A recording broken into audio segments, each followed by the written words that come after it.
26 მაისის საპროტესტო აქციის დარბევის ქრონიკა. რა მოხდა 2011 წლის 26 მაისს, ზუსტად 5 წლის წინ რუსთაველის გამზირზე. რა მეთოდები დაარბია მაშინდელმა ხელისუფლებამ მშვიდობიანი საპროტესტო აქცია. რა სხვებიან დარბევის დროს სასტიკად ნაცემი ადამიანები და როგორ იხსენებენ მომხდარს. რა ფოტომასალა შემოუნახეს ისტორიას ქართველმა ფოტოგრაფებმა.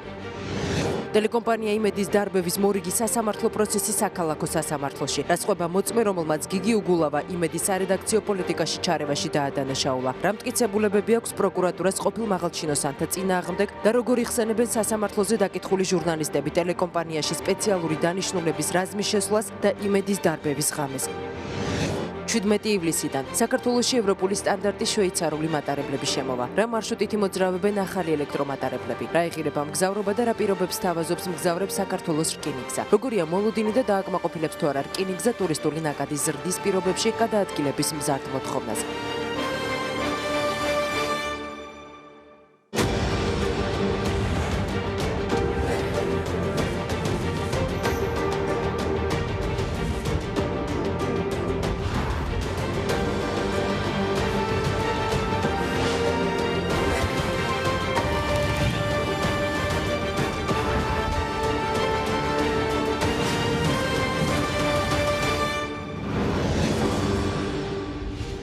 შაღამშვიდობის ეს 2030-ია გადაცემის ნახვა 2030-ის Facebook გვერდზე შეგიძლიათ გადაცემის მოსმენა კი FM 98 და 1 რადიო ცნობის საშუალებით მე მაკაცინცაძე ვარ და 2030-ის ჟურნალისტებთან ერთად დღის მთავარ თემებს წარმოგიდგენთ.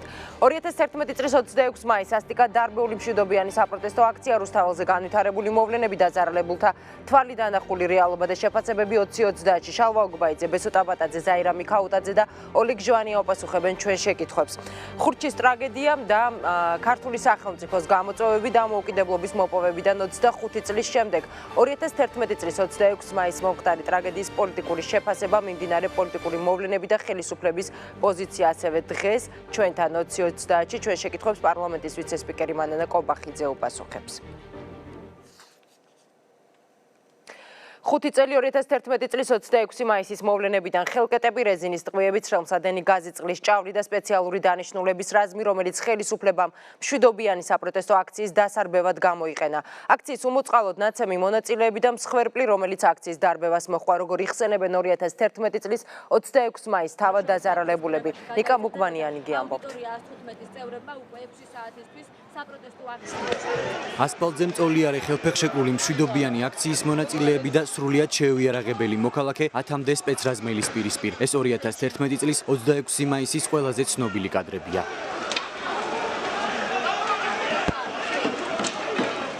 9 აპრილის მონაწილე ვარ, მოწამლულიც ვარ და მსგავსი არ ყოფილა. ზაირა მიქაუტაძე ერთ-ერთია, ვინც 26 მაისის ღამეს რუსთაველზე იმყოფებოდა.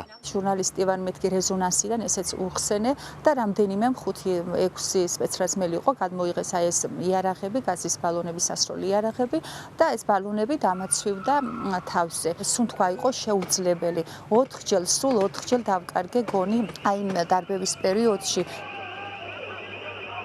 რუსთაველის გამზირზე შეკრებილი ადამიანების რემსადენი გაზის, რეზინის ტყვიების, წყლის ჭავლის და თავიდან ფეხებამდე შეიარაღებული სპეცრაზმელების წინააღმდეგ სრულიად დაუცველები აღმოჩნდნენ.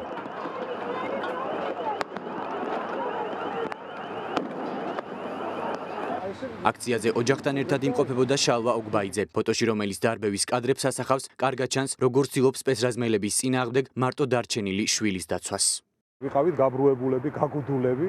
ამ მომწამლელი აირები, მათ ცხელმსადენი გაზიც გაუშვეს. აი მაშინ დაიწყო ჩვენი ფიზიკური ანგარიშწორება და ეს ის ფოტოა, როდესაც მე უხსნი ახლა იოლის სათქმელია სპეცნაზის სპეცდანიშნულების რაზმის წარმომადგენლებს, რომ იცი რა, კაცურად გთხოვ, ჩემ თვალწინ ჩემს შვილს მიცემოთ. ჩვენ ვერ წარმოვიდგენთ თუ იგეგმებოდა ოპერაცია ყულფი, როდესაც არც ერთი ადამიანი დაუზიანებლად არ უნდა გამოსულიყო და იყო სია ადამიანების, რომლის ლიკვიდაციაც უნდა მომხდარიყო იმ დროს. ის რაც ვიდეოკამერებმა ვერ გადაიღო, უფრო დეტალურად და მტკივნეულად ფოტოკამერის ობიექტივმა ასახა. მიხეილ სააკაშვილის პირადი ფოტოგრაფი ირაკლი გედენიძე ერთ-ერთი იყო, ვინც 26 მაისის მოვლენები გადაიღო. მოგვიანებით გედენიძე ჯაშუშობის ბრალდებით დააკავეს. გაიფანტა ეს პლანი და ის უკვე იყო საშინელება სისხლით მოსწრული რუსთაველი, ეს ნაცემი და პლასმასის ხელბურკილი დადებული ხალხი აქეთ-იქით ეყარა უმოწყალოდ ნაცემი. ამას ყველაფერს ვაფიქსირებდი, ბევრი ჩემი კოლეგაც გაილახა უმოწყალოდ, დაინტრა უამრავი აპარატურა. პირველი მსხვერპლის შესახებ ინფორმაცია დარბევის ღამეს გავრცელდა. კიდევ ორი დაღუპულის შესახებ კი უკვე მეორე დილით. სააკაშვილის ხელისუფლების ინფორმაციით, სპეცრაზმელის გარდა კიდევ ორი მოქალაქე მაღაზიის სახურავზე ელექტროსადენებთან შეხებით დაიღუპა. ორი მიცვალებული ეგდო აქ და ეს ელექტროკაბელი იყო ნაჯახის მაგვარი ჭრელი საგნით გადაჭეხილი. ჯვანია იხსენებს, რომ მისგან მაშინდელი ხელისუფლება დანაშაულის საკუთარ თავზე აღებას ითხოვდა. აქ შეღარეს ორი მიცვალებული, რომელიც ერთი მოკლეს რუსთაველის კინოთეატრის მიმდებარე ტერიტორიაზე, მეორე მოკლეს ქაშვეთის ბაღში. დაადეს ნარუშნიკები და შეღარეს აქ. და მითხეს, რომ თითქოს და აქ იყო დაზიანება, გადავიდა ეს დაზიანება თუნუქის სახურავზე და შემდეგ დაარტყა ამ ორ ადამიანს. რაც იყო აბსურდი, იმიტომ რომ როგორც გითხარით, იქ ნაჯახით იყო გადაჭრილი და ეს მიცვალებულები კიდე ნარუშნიკებით იყვნენ ზემოთ. რუსთაველის გამზირზე სისხლი იმავე ღამეს გადარეცხეს. დილით კი უკვე მიხეილ სააკაშვილმა აღლუმი ჩაიბარა. 26 მაისის საქმეზე სასჯელს ქვეყნის შინაგან საქმეთა ყოფილი მინისტრი ვანო მერაბიშვილი იხდის. აქციის დარბევისას დაზარალებულები კი დღეს პარლამენტის შენობის წინ შეკრებას გეკმავენ.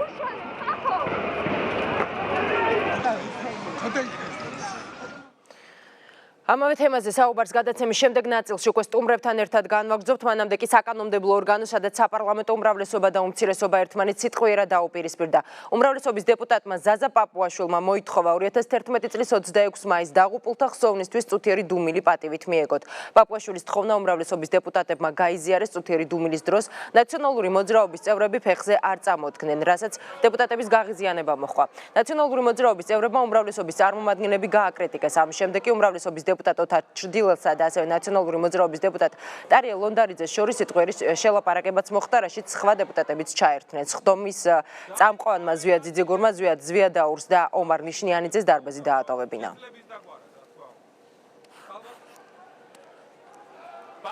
აი ახლა დაძრწიან, შოკა, ქუჩა.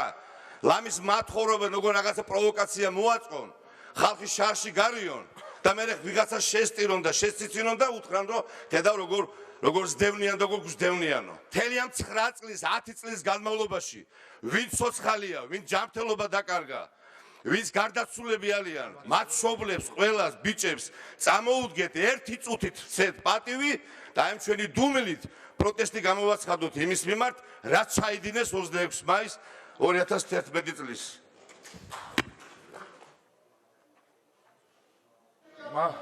მალობთ დეპუტატებს მინდა ვთხოვო, ბატონო ოთარ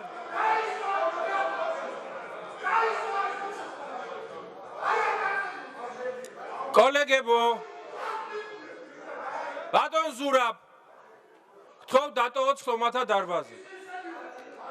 დაიკავეთ ადგილები. ბატონო ტარიელ.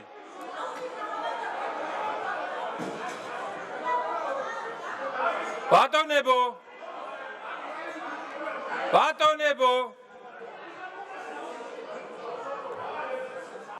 ტელეკომპანია იმედის რეჟისორის ჩვენება გიგი უგულავას წინააღმდეგ თენგიზ მეზურნიშვილმა თბილისის ყოფილი მერი გიგი უგულავა არხის სარედაქციო პოლიტიკაში ჩარევაში დაადანაშაულა. რა ფორმით ერეოდა უგულავა არხის საქმიანობაში და რა რეპორტაჟის დაბლოკვისკენ მოუწოდებდა ტელეკომპანიის ხელმძღვანელს. მოწმის ჩვენებამ სასამართლოზე უგულავას ადვოკატის გაღიზიანება გამოიწვია. რა ჩვენებები მისცეს იმედის ჟურნალისტებმა სასამართლოს ბელა ზაქაიძე არკვევდა. ტელეიმედის სარედაქციო პოლიტიკაში გიგი უგულავას ჩარევაზე ჩვენება ტელეკომპანიის რეჟისორმა მისცა. მოწმე თენგიზ მეზურნიშვილის განცხადებით 2008 წლის 7 ნოემბერს, როდესაც ტელეკომპანიას უკვე ახალი მენეჯმენტი მართავდა, მომზადდა სიუჟეტი იმედის დარბევის 1 წლისთავთან დაკავშირებით. თბილისის მაშინდელმა მერმა გიგი უგულავამ არხის ხელმძღვანელს ალექსანდრე ფარულავას დაურეკა და სიუჟეტის ეთერში გასვლა გააპროტესტა.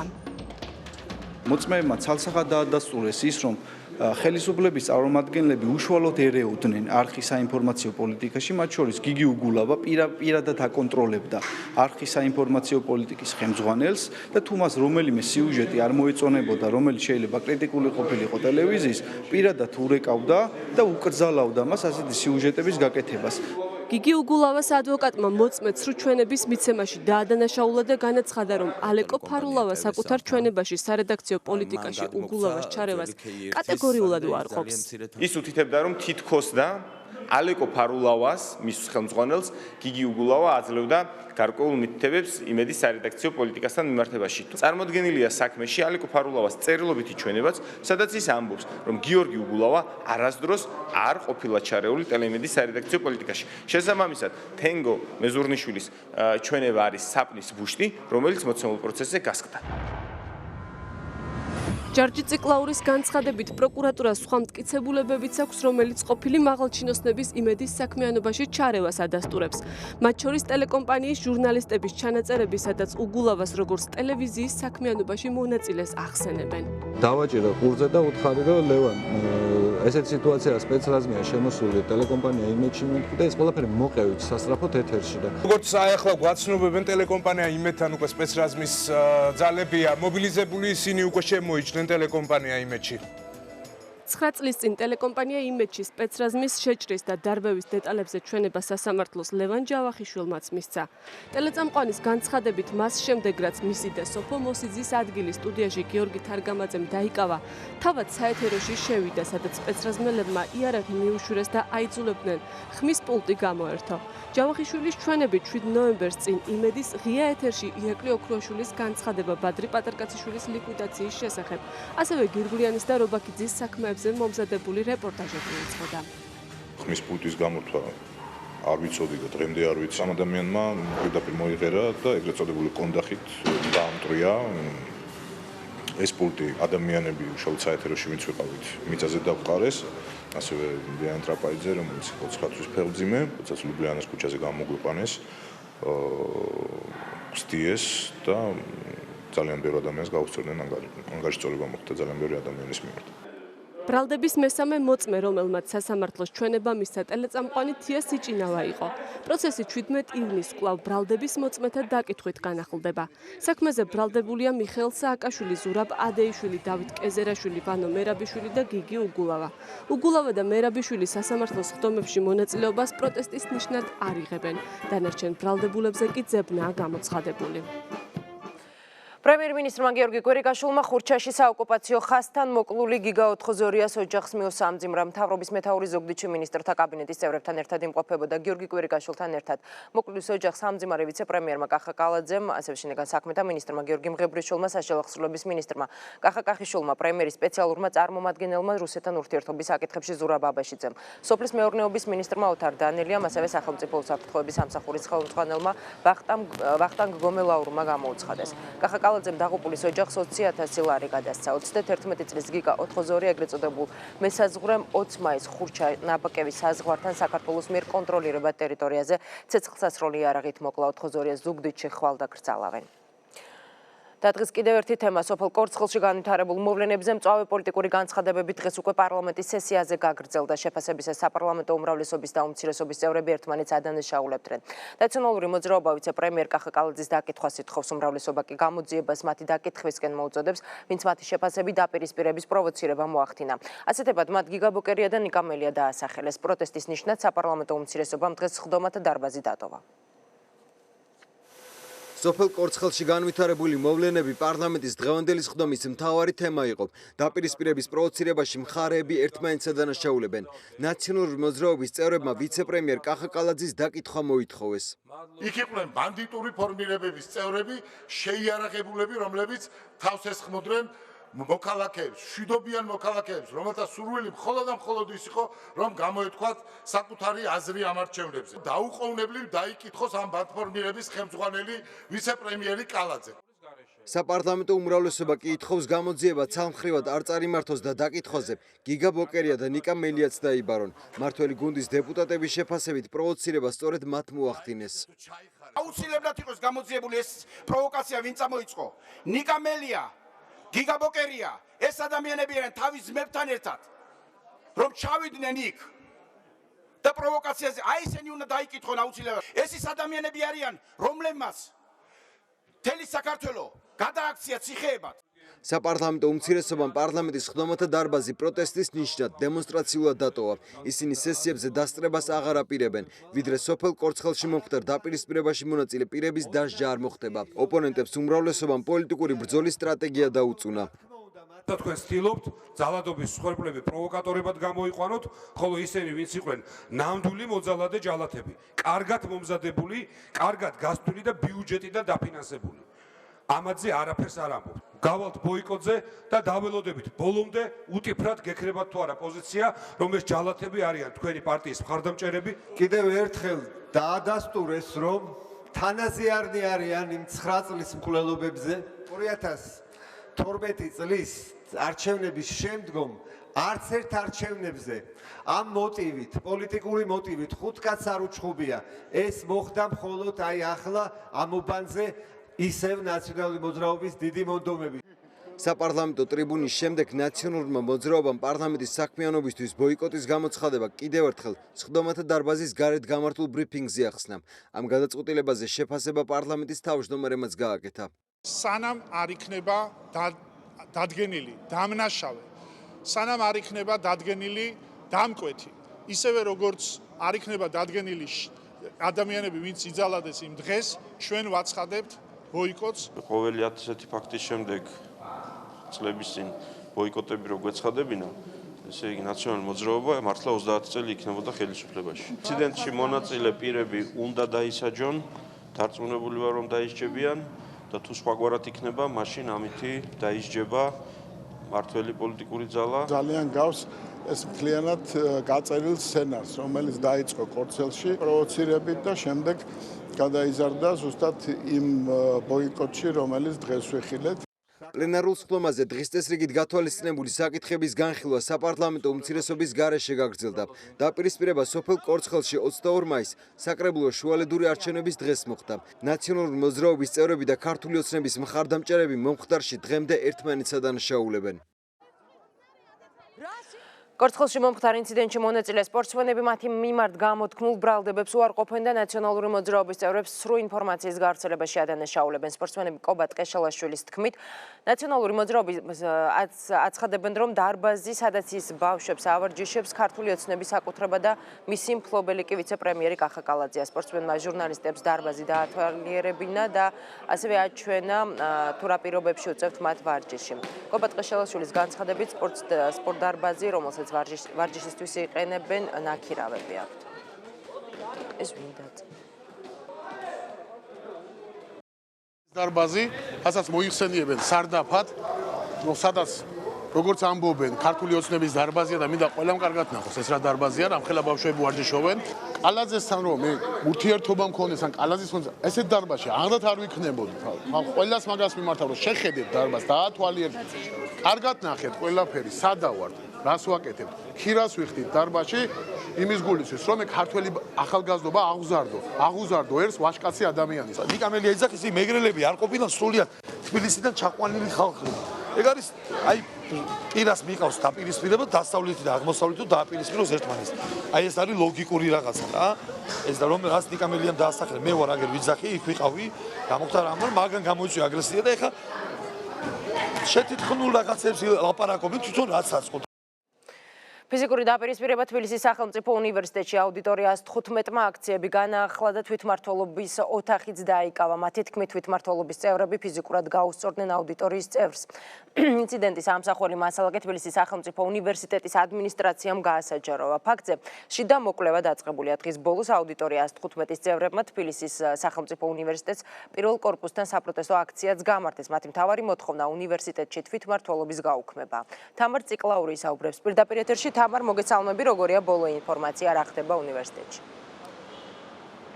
პირველ რიგში გეტყვით, რომ აუდიტორია 115 წევრები ამ წუთებში იმყოფებიან თბილისის სახელმწიფო უნივერსიტეტის მიმდებარე ტერიტორიაზე, ისინი ასევე იმყოფებიან იმ აუდიტორიებში, იმ ორ აუდიტორიაში, რომელიც მათ დაიკავეს და რომელშიც მათი თქმით ამ დრომდე თვითმმართველობა საქმიანობდა. რაც შეეხება უკვე აუდიტორიების დაკავებას, დაპირისპირებაც თბილისის სახელმწიფო უნივერსიტეტში, აუდიტორია 115-ისა და თბილისის სახელმწიფო უნივერსიტეტის დაცვის თანამშრომლებს შორის სწორედ ამ აუდიტორიების დაკავებას მოყვა. აუდიტორია 115-ის წევრებმა შეძახილებით ავიდნენ 213 აუდიტორიასაც, სადაც მათი მტკიცებით ამ დრომდე საქმიანობდა თვითმმართველობა, სადაც მათ უკვე კართან დახვდნენ დაცვის თანამშრომლები. თავდაპირველად აუდიტორია 115-ის წევრებმა 10 წუთიანი ვადა მისცეს დაცვის თანამშრომლებს, რომ ისინი შეეშვათ ამ აუდიტორიაში, თუმცა 10 წუთის გასვლის შემდეგ ვინაიდან დაცვის თანამშრომლებმა არ გაათავისუფლეს ოთახი, არ გააღეს კარი და არ შეუშვეს აუდიტორია 115-ის წევრები. დაპირისპირებაც სწორედ ამის შემდეგ მოხდა. შეხლა რამდენიმე წუთიანი შეხლა შემოხლისა და დაპირისპირების შემდეგ უკვე აუდიტორია 115-ის წევრებმა შეამტვრიეს კარი და ასე დაიკავეს 213 აუდიტორია, სადაც მათი თქმით თვითმმართველობა საქმიანობდა. აუდიტორია 115-ის წევრები ამბობენ, რომ ისინი ამ ხერხებით გააძევებენ უნივერსიტეტიდან თვითმმართველობას. მოგვიანებით უკვე ამ დაპირისპირებისა და აუდიტორიის დაკავების შემდეგ აუდიტორია 115-ის წევრებთან შესახვედრად მოვიდა თბილისის სახელმწიფო უნივერსიტეტის რექტორობის მოვალეობის შემსრულებელი დარეჯან თვალთვაძე, შეეცადა გასაუბრებოდა სტუდენტებს და მან მოუწოდა სტუდენტებს, რომ მოქცეულიყვნენ ისე, როგორც სტუდენტებს შეეფერებათ და არ დაენგრიათ აუდიტორიები.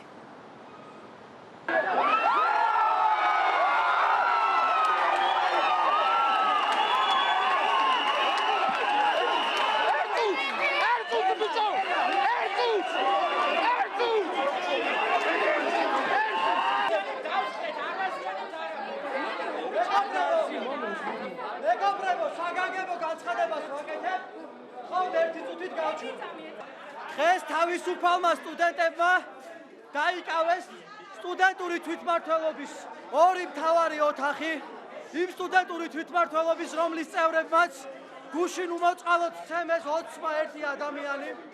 რა თქმა უნდა, ეს არის დასაწყისი, ჩვენ არ გავჩერდებით ამ ოთახზე და ვდებთ ამ ოთახში პირობას, რომ სტუდენტური თვითმმართველობა საქმიანობას ვეღარ გააგრძელებს.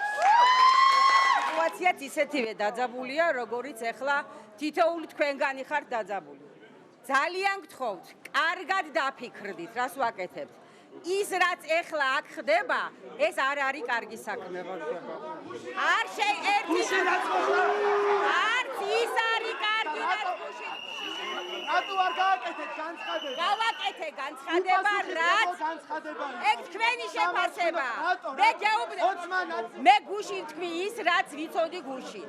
დღეს ვიტყვი იმას, რაც ვიცი დღეს. გუშინ ვიცოდი და ვიცი დღესაც, რომ დაიწყო დაპირისპირება, სიტყვიერი რაც ვნახე ვიდეო კადრებით. სიტყვიერი შელაპარაკება ორ სტუდენტ შორის, მესამე იდგა მათ შორის. გადაიზარდა ეს ფიზიკურ შეურაცხმყოფია, მაპროვოცირებელი იყო თუ არა ეს? არ ვიცი მე. არც ერთი სიტყვა არ ვიცი რა იყო.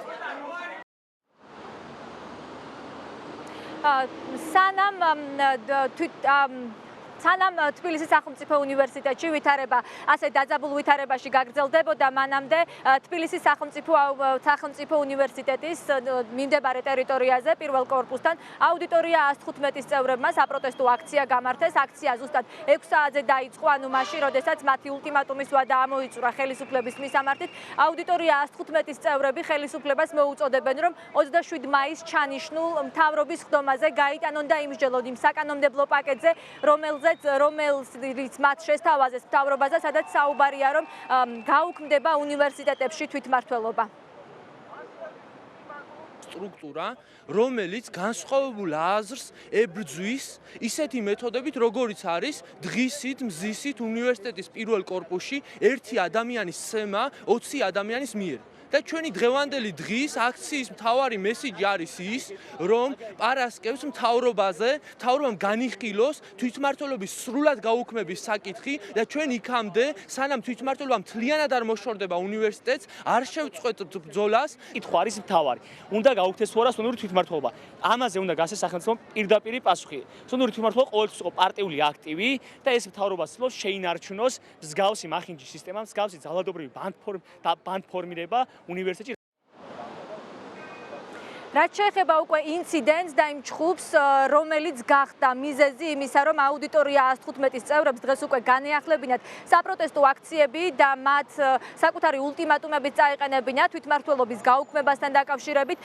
ჩხუბი გუშინ დაახლოებით დღის მეორე ნახევარში მოხდა. ამის ამსახველი ვიდეო მასალა დღეს თბილისის სახელმწიფო უნივერსიტეტის ადმინისტრაციამ გაასაჯაროვა. ვიდეო მასალა არის დაახლოებით 5 წუთიანი, სადაც ჩანს სტუდენტებს შორის ფიზიკური დაპირისპირება. აუდიტორია 115-ის წევრები ამბობენ, რომ თვითმმართველობის 20-მდე წევრმა მათი ერთ-ერთი წევრი ცოტნე ცხედიანს ფიზიკურად გაუსწორდნენ. თავად ცოტნე ცხედიანი კი ჩვენთან საუბრისას ამბობს, რომ მის მიმართ მსგავს ძალადობას ფაქტი მას შემდეგ ჰქონდა, რაც მან სოციალურ ქსელში თვითმმართველობის წევრების საქმიანობა გაასაჯაროვა.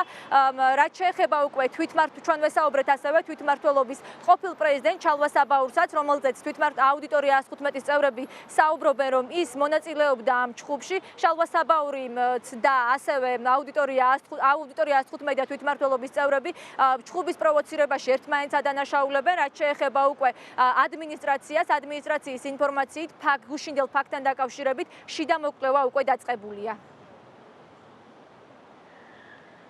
აუდიტორია 115-მა გაასაჯაროვა თვითმმართველობის პრეზიდენტის ფოტოები, როცა ის არის ნაციონალური მოძრაობის დეპუტატის ყობა ნაყოფიას მხარდასაჭერ აქციაზე. თვითმმართველობის პრეზიდენტი უკვე ყოფილი შალვა საბაური დგას ყობა ნაყოფიას აქტივში.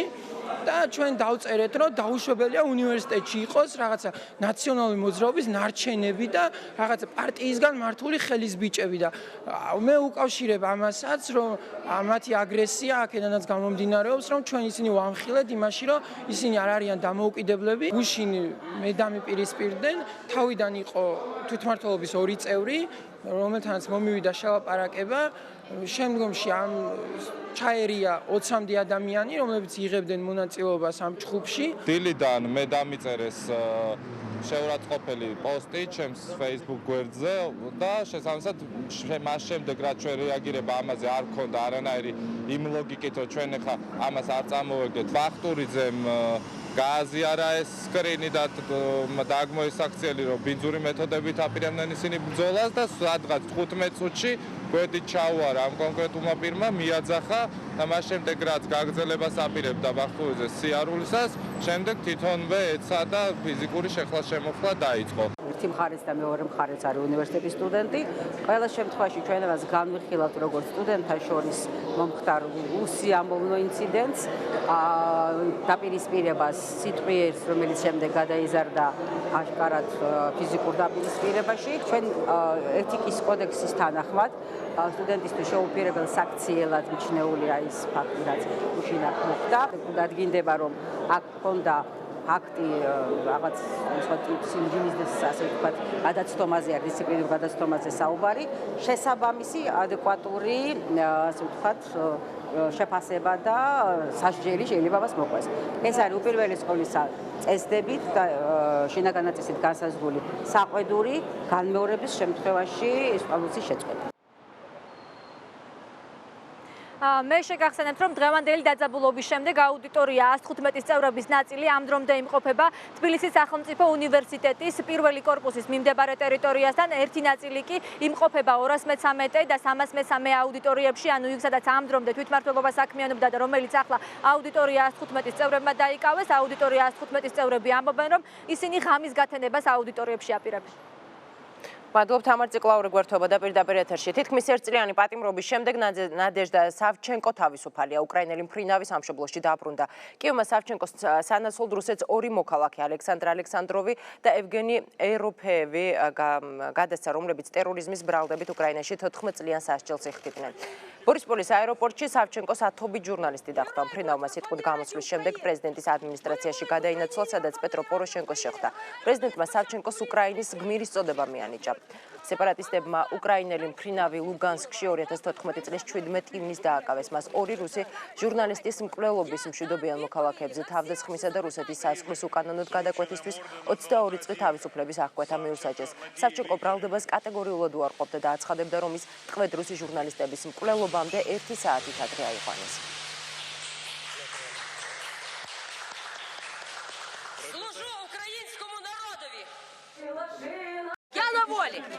მინდა პატიება ვითხოვო იმის გამო, რომ ჯერ კიდევ ცოცხალი ვარ. მინდა პატიება ვთხოვო იმ დედებს, რომელთა შვილები დაიღუპნენ ან ტყვეობაში იმყოფებიან.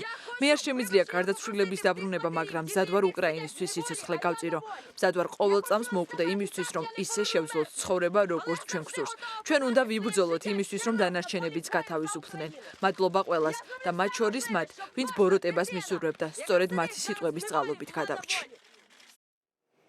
საქართველოს რკინიგზასა და შვეიცარიულ კომპანიას შორის ხელშეკრულება უკვე გაფორმებული და ხელმოწერილია, რაც იმას ნიშნავს, რომ უახლოეს ხანში თბილისი-ბათუმის რეისზე 4 ახალი ევროპული სტანდარტის მატარებელი ივლის. ახალი მატარებლები სრულად ადაპტირებულია შეზღუდული შესაძლებლობის მქონე პირებზე. გენო სიყმაშვილგი ამბობთ დეტალებს. მატარებლის მემანქანე ვლადიმერ სუხიშვილი. ის ერთ-ერთია, რომელიც საზღვარგარეთ გადამზადებას გაივლის. მან ახალი, როგორც საქართველოს რკინიგზაში ამბობენ, ულტრათანამედროვე მატარებლის სამართავად სპეციალური სწავლება უნდა გაიაროს. ამბობს, რომ ჯერ ზუსტად არ იცის რა განსხვავება იქნება ტარების სპეციფიკაში, თუმცა იმედოვნებს, რომ ახალი მატარებელი ბევრად მარტივი სატარებელი იქნება. საქართველოს რკინიგზამ შეიძინა 4 ერთეული ელექტრომატარებელი, ორსართულიანი. არის შვეიცარიული შტადლერის ფირმის, რომელიც გამოირჩევა უმაღლესი ევროსტანდარტების დონით. არის ორსართულიანი, არის ძალიან კომფორტული და მგზავრისთვის მისაღები. ის რაზეც მემანქანე ვლადიმერ სუხიშვილი საუბრობს. საქართველოს რკინიგზამ და მატარებლის მწარმოებელმა შვეიცარულმა კომპანია სტადლერმა ოფიციალურად დღეს გააფორმეს. გადაწყდა, რომ პირველ ეტაპზე ევროპული სტანდარტის 4-დან 2 მატარებელი 17 ივლისს თბილისში იქნება და ბათუმის რეისში ჩაერთვება. მოგვიანებით კი დარჩენილი 2-იც ჩამოვა. რკინიგზაში აცხადებენ, რომ ახალ მატარებლებზე მგზავრობის ფასი არ გაიზარდება. ბილეთის ფასი რჩება იგივე. როგორც გითხარით, ივლისის შუა რიცხვებში უკვე მატარებლები ჩვენ გვექნება საქართველოში, მათ ჭირდება ასე ვთქვათ სტანდარტის შესაბამისად ტექნიკური რეგლამენტის გავლა, რომელსაც შეიძლება პირობითად 2-3 კვირა წაიღოს და ამის შემდეგ ის უკვე დადგება რეისზე თბილისი-ბათუმის მიმართულებით. ძალიან მოხარული ვარ, რომ ჩვენ შორის კონტრაქტი გაფორმდა. საქართველო მეშვიდე ქვეყანაა, რომელსაც მივაწვდით ჩვენს მატარებლებს. ჩვენი მატარებლები უკვე დადიან შვეიცარიაში, ავსტრიაში, ლუქსემბურგში, რუსეთსა და აზერბაიჯანში. ახლა უკვე ივლიან საქართველოშიც. შემდეგ კონტრაქტს კი უკვე ამერიკაში გავაფორმებთ. ეს არის უახლოესი სტანდარტების მატარებლები და სასიხარულო, რომ საქართველოში ასეთი მატარებლები პირველებს ჩვენ მოყვავს. მართალია სტადლერის მატარებლები 17 ივლისს შემოვა საქართველოში, თუმცა მგზავრების გადასაყვანად ტექნიკური რეგლამენტი უნდა გაიაროს, რასაც სავარაუდოდ 2-დან 3 კვირამდე დასჭირდება. სტადლერი მატარებლის სხვადასხვა მოდელებს აწარმოებს. საქართველოში სტადლერ ქისის მოდელის მატარებლები ჩამოვა. მგზავრობისას მეტი კომფორტი შექმნაში კი მაგალითად ველომოყვარულებისთვის ველოსიპედების თავისუფლად გადაყვანას გულისხმობს. ჩვილი ბავშვების მშობლებისთვის საპირფარეშო სპეციალურად არის მოწყობილი. თუმცა ყველაზე მნიშვნელოვანი ის არის, რომ სტადლერ ქისი სრულად ადაპტირებული იქნება შეზღუდული შესაძლებლობის მქონე პირებზე. ხონდა შემთხვევა, როცა ზესტაფონში ამოვიდა შეზღუდული შესაძლებლობის მქონე პატარა გოგონა მამამისთან ერთად და მოგვიწვია ესე იგი მთელი ძალისხმევა იმისთვის, რომ ეტლიდან ამოვიყვანეთ ჯერ ეს გოგონა და მამოიყვანეთ მატარებელში, შემდეგ ამოვიტანეთ ეტლი. ახანდელ მატარებელში ეს პრობლემა ფაქტობრივად აღმოფხრილია, რადგან ის ადაპტირებულია შეზღუდული შესაძლებლობის მქონე ადამიანებზე.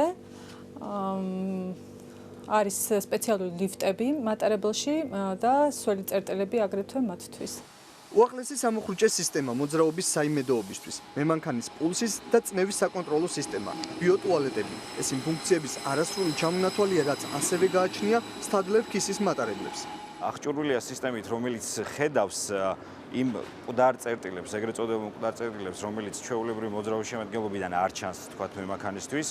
აღჭურვილია ესეთი სისტემებით, რომლებიც მემანქანის წინასწარ ატყობინებს წინამდებარე შუქნიშების მდგომარეობას და აღჭურვილია სისტემებით, რომლებიც მემანქანეს აძლევს საშუალებას აკონტროლოს მოძრაობის შემადგენლობის სხვადასხვა კვანძები ცვლილობისას. შვეიცარიული 4 ახალი მატარებელი საქართველოს საერთო ჯამში 40 მილიონ ევრომდე დაუჯდება. ამასთან რკინიგზაში აცხადებენ, რომ სამომავლოდ დამატებითი ახალი მატარებლების ყიდვა მოთხოვნის მატებაზეა დამოკიდებული. ახალი სტადლერქისები კი ზღვის სეზონზე ძველი მატარებლების პარალელურად იმოძრავებენ. რამდენიმე წუთის წინ გავრცელებული ინფორმაციით კი გიგა 402-ას მკვლელობაში ბრალდებული რაშიდ კანჯიოღლი დაკავებული. ამ ინფორმაციას სააგენტო კვირა ავრცელებს. 2030 კი ცდილობს ინფორმაციის გადამოწმებას და დეტალებს უკვე ახალი ინფორმაციის მოპოვებისთანავე შემოგთავაზებთ. ახლა კი უკვე რეკლამის დროა. რეკლამის შემდეგ 5 წელი 2011 წლის 26 მაისიდან თემის გაგრძელება სტუმრებთან ერთად დაგველოდეთ.